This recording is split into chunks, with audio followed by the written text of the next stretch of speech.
It's time to take command with former NFL tight end Logan Paulsen and former Commanders beat reporter Craig Hoffman. The thing about the pick at 97 that gets me that gets the wheels turning is Dawand Jones is still on the board at that point. And, I know Dawand Jones, there was some weight concerns, there were some character concerns, there was a medical concern, which is why a guy at the Senior Bowl who looked like a top 5 player is there in the 3rd round. And so my question to fans and to you, Craig, is the risk of that player worth the 97th pick for a guy who has top 5 talent when and if he is in shape and he's ready to play football? You know what I'm saying? Because and I look at that and I say, he's a starter. He's I don't want to compare him to Trent Williams, but he's in that top group of tackles that we just talked about that they missed on. He's sitting there at 97. I'm not totally convinced that Stromberg is not there when you're picking in the 4th round. So if you went Dawand Jones there and then Stromberg in the 4th, how do you feel about that? I know we just talked about the upside of Braden Daniels, and we've talked about on this show, after the pick, tremendous athlete. You see flashes of that elite kind of Trent Williams athleticism.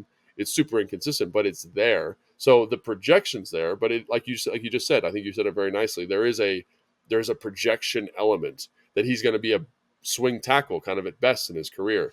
Probably, I think, moves to guard at some point, as opposed to getting a guy in Dawand Jones who has these kind of off-field character concerns, but could be his ceiling is, top 10 offensive lineman in the NFL. So I just wanted to get your thoughts on that and how you weigh the risk and reward there. Because, again, I don't have access to all the interviews, to all the medical stuff, but it was enough that I talked to one of my buddies for a different team that they took him off the board completely.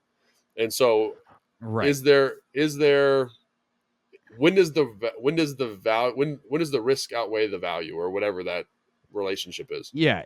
No, totally. I mean, the lower, when does the risk threshold get crossed, basically? Because the lower the pick, if you take him in the 7th rounder and he bombs out, who cares? That's kind of, guys bomb out because they're not talented all the time. If they bomb out for a different reason, there's no penalty for that for you as a team, unless there's some kind of embarrassing situation that you have to deal with. But to me, you said something key in there that makes this really difficult to answer, because on a talent standpoint, it's 100% worth it. And if Stromberg's not there, was Whippler still there? And Whippler went in the 5th.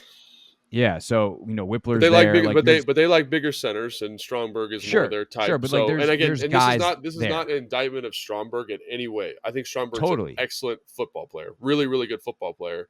But I tend to value tackle more than I value center, especially for a team that's got a bunch of them. And it's not only here, but it's even with the Braden Daniels pick, Carter Warren out of Pittsburgh was taken 2 picks later, who's also kind of more of a traditional tackle. He has a medical concern, but when you looked at him play his 4 games last year before the injury, people were talking about him being a top 60 pick. So you have these 2 tremendously high upside players, one that could have been a top 10 kind of talent and one that's for sure a top 60 talent when he's healthy. But there's the injury risk with one, and then there's some character concerns with the other. So obviously, Washington chose to go a different direction. I just want to get your thoughts on that, Craig. Yeah, I mean, so the thing there that you mentioned again is the medical. And that's where it's not very exciting podcasting or radio or television, but you just got to throw your hands up and be like, I don't know if he's hurt.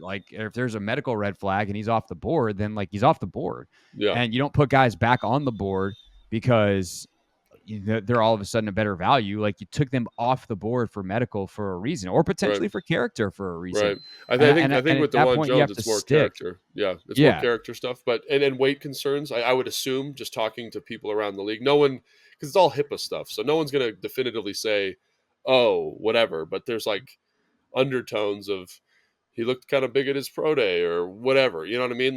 From other people that I've talked to, and so I'm sure there's other stuff. He had extended medical interview at the combine, right? So there's obviously something going on. We just don't know what exactly it is, Right. And so I would say if the medical is not red flagged, right? If the medical doesn't take him off the board, it's 100% worth it. And you're 100% correct. And I think that is a fair and valid criticism. And, the kid from Pitt, it was torn ACL, right, for him? Yeah. Week 4. And, so he's pretty good in terms of timetable, I think. Yeah, as long as he's healed, what are we doing? Take him. That one doesn't make a lot of sense to me. But again, that's without seeing the medical. Maybe there's something in that medical and in the recovery, or they're scared that based off of this, that, or the other thing, that he's at risk to do it again. Or they think that he's not going to make a full recovery to the peak of his skill set, and he's going to be a diminished version of himself. And if that's the case, then like I don't really have a lot of ammo to argue back against it. Right. But like you said, like I would much rather have taken a value high upside tackle and then Stromberg in the fourth, or another center maybe in the fourth, than do what they did if that's the case. I wonder with Jones specifically how bad some of this stuff is, whether it is medical or character, where they just someone talks to him and it's just like, I can't coach this kid. Like it's not going to work for him. He doesn't get how to be a pro.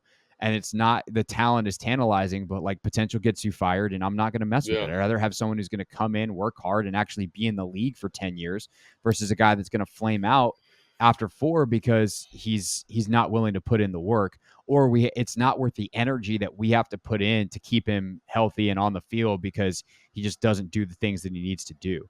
And like, it's kind of, if you can't do the work to stay physically in shape, how can we trust you to do the work to digest the playbook and do the things that you need to do mentally to play at the NFL level, where you can't rely on your talent because the guy across from you is always as talented as you are, and as big and as strong and as fast.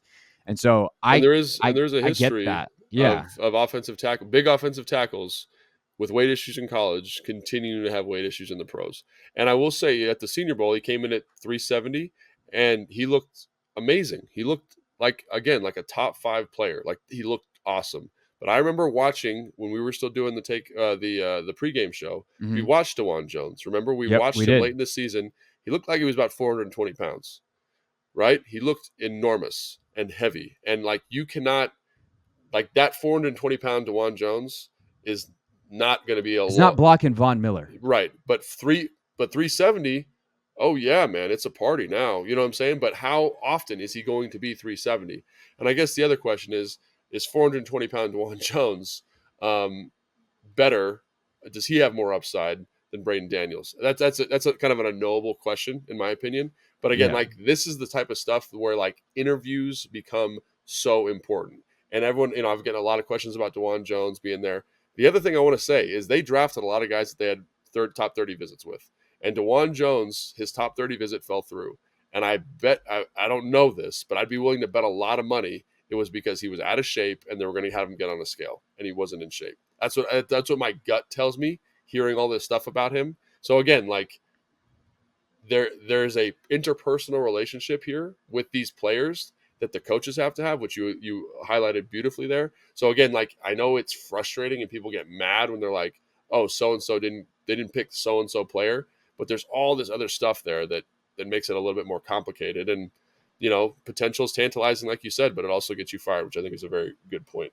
Yeah. And it's a little bit, if you can't even stay in shape during the draft interview process, it's a little bit like how weed testing was, or maybe Steven still is. Yes, right. Where it's like, hey, guy, they'd only test like over a 2-month period. And you can't. It's shorter than that. And as soon as they test you, you don't get tested twice. So you can celebrate being tested with the biggest blunt you've ever smoked in your life, and you're going to be fine. You're not going to get suspended for marijuana use in the NFL. And it's kind of, I don't want to use this phrase, but I'm going to use it because I've heard it used by like front office people and coaches. It's like, it's kind of a big giant idiot test. Like, how, dude, 100%. Like, it's just, hey man, don't, for a couple weeks, just relax. You don't need it. It'll be fine. If football means anything to you, you can lay off, to Stephen A. Smith, lay off the weed for, a couple of weeks. Thanks for watching this clip of Take Command. First, why don't you like it? It lets other people know that it was good, and then they should watch it too. And Logan, we have a new exclusive home for full episodes. We do. 1067 The Fans YouTube page. Go check it out and please subscribe. Yeah, do what Logan said. Do it. Very, very smart.